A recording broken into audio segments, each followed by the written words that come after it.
Bismillahirrahmanirrahim. Assalamualaikum warahmatullahi wabarakatuh.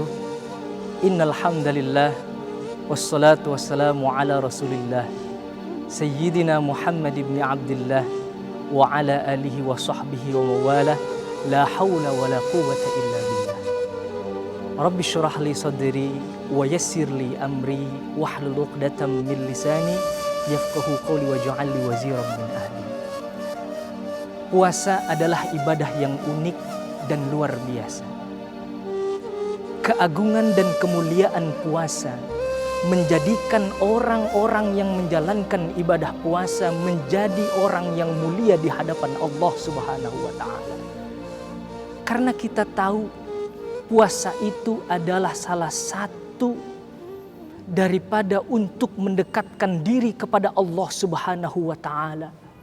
Menjaga diri, meredam hawa nafsu yang selalu mengajak manusia untuk melakukan perbuatan-perbuatan maksiat dan keburukan. Tetapi ada satu yang lebih penting daripada itu. Karena puasa adalah salah satu yang mempunyai nilai pahala dan ganjaran istimewa di sisi Allah Subhanahu wa Ta'ala. Sebagaimana dalam hadis qudsi yang diriwayatkan oleh Imam Bukhari dari Abu Hurairah radhiyallahu anhu, sahabat Nabi Muhammad sallallahu alaihi wasallam. Dari Nabi Muhammad sallallahu alaihi wasallam, Rasulullah sallallahu alaihi wasallam bersabda dari Allah Subhanahu wa Ta'ala, "Kullu 'amali ibni Adam lahu illa as-shaum fa innahu li wa ana ajzi bihi."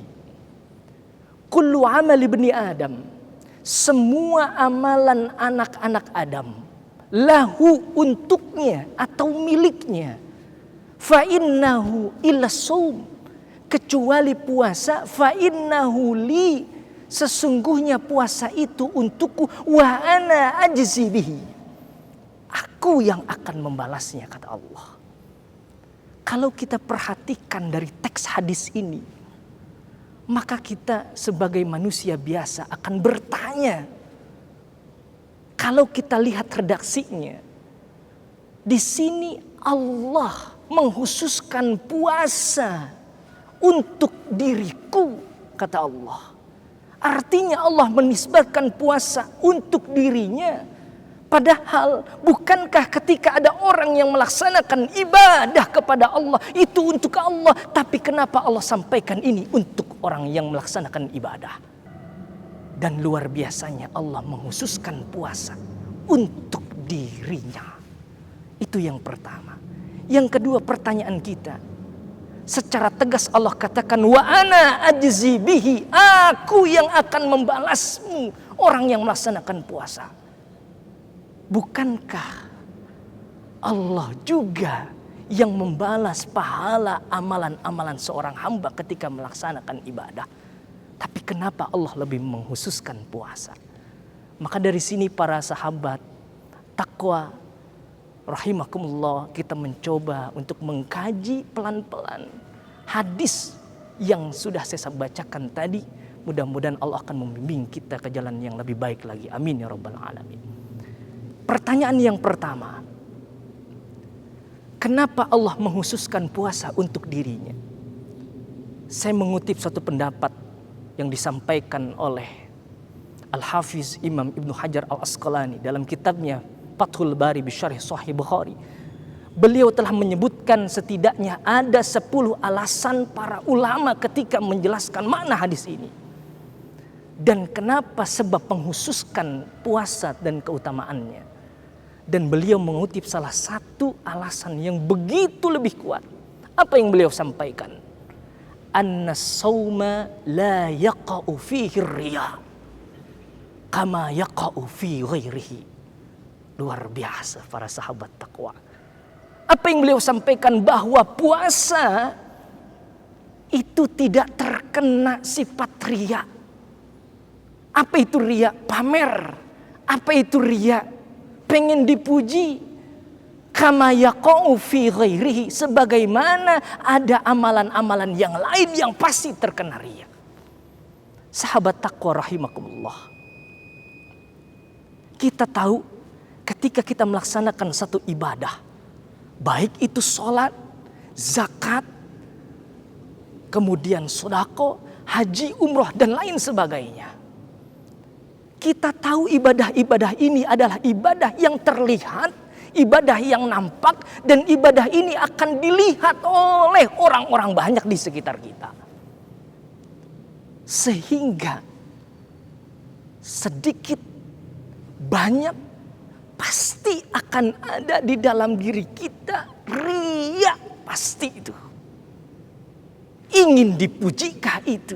Ingin dikatakan orang yang dermawan, atau ingin dikatakan orang yang ikhlas, atau ingin mendapatkan simpati dari orang lain dan lain sebagainya. Maka tidak jarang dan janganlah heran kalau ada orang yang melaksanakan sholat misalnya, awalnya dia khusyuk mengatakan Allahu Akbar, khusyuk luar biasa.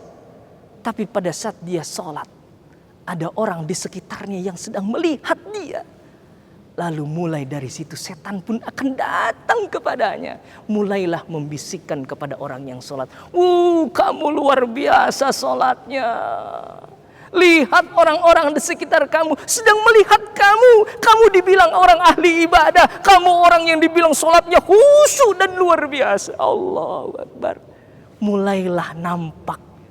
Timbullah dalam diri kita bangga, aku sedang dilihat orang, aku sedang dipuji orang. Allahu Akbar.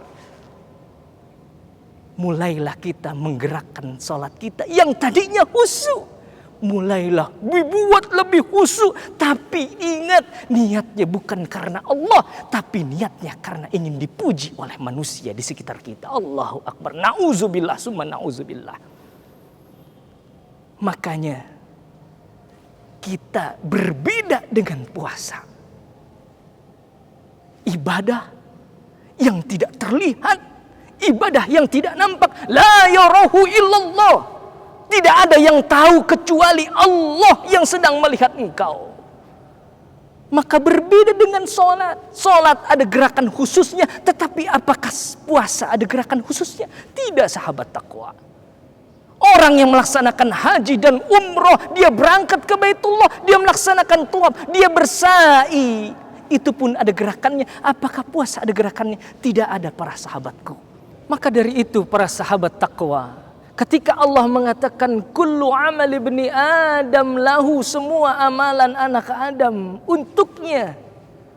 Kenapa demikian? Karena memang di situ ada unsur manfaat untuk dirinya, ingin dipuji, ada rianya dan lain sebagainya. Illa saum, kata Allah, kecuali puasa. Fa innahu li, maka sesungguhnya puasa itu untukku. Karena memang ketika mereka melaksanakan ibadah puasa, semata-mata diniatkan karena Allah. Karena Allah lah yang tahu, la yarahu illallah. Sahabat takwa rahimakumullah. Yang kedua, pertanyaan kita, apa yang dimaksud dengan wa ana ajzi bihi? Bukankah Allah juga yang membalas semua amalan-amalan ibadah yang lain yang kita kerjakan? Kenapa hanya dikhususkan puasa saja?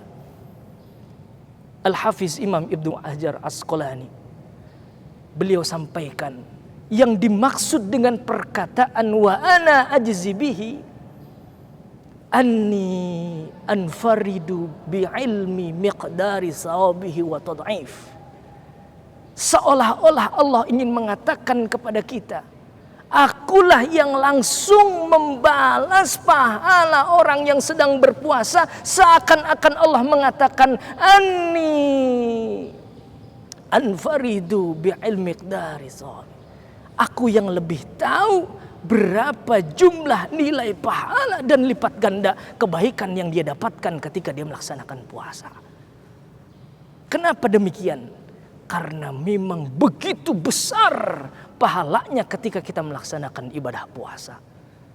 Sebagaimana dalam hadis yang sama, dalam riwayat yang berbeda, yang kita lihat dalam kitab Sahih Muslim dikatakan, kullu amal ibni Adam, semua amalan ibnu Adam Yudha'af, Allah lipat gandakan, al-hasanatu bi asyri amsalihah. Satu kebaikan yang dia kerjakan, maka Allah lipat gandakan menjadi 10 kebaikan. Apa contohnya? Misalnya dia membaca Al-Quran 1 huruf saja, Allah lipatkan menjadi 1 kebaikan. Dan 1 kebaikan ini Allah lipatkan menjadi 10 kebaikan. Allahu Akbar.